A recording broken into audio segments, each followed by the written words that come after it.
నిజానికి ఉద్యోగం చేయకుండా ఇంట్లో ఉంటున్న ఆడవాళ్ళు రెట్టింపు సంపాదిస్తున్నట్లు లెక్క. ఈ మధ్య బ్రిటన్ లో ఓ కోర్టు వాళ్ళు తీర్పు ఇచ్చారు, వాళ్ళందరికీ నెలకు 75,000 ఇమ్మన్నారు. ఇంట్లో ఉన్నవాళ్ళు రెట్టింపు పని చేస్తున్నట్టండి. అందుకేనమ్మా ఉద్యోగం చెయ్యని ఆడవాళ్ళని నేను ధైర్యం కోసం నమస్కారం పెట్టి కోరుతున్నా.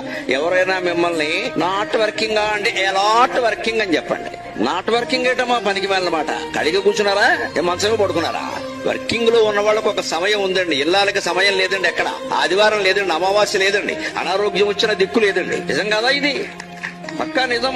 ఉద్యోగంలో ఉన్న వాళ్ళకి సెలవు ఉందమ్మా, ఆదివారం ఉంది, కొన్ని సెలవులు ఉన్నాయి, పండగలు ఉన్నాయి. ఇంట్లో పండగ వస్తే రెట్టింపు పని, పిండి వంట చేయాలి. మామూలు రోజు అయితే వంట ఉండదు, సరిపోతుంది. పండగ వస్తే ఏం చేసావమ్మా అంటాడు. మళ్ళీ అమ్మాను కూడా మమ్మీ అంటాడు. ఇది గొడవ.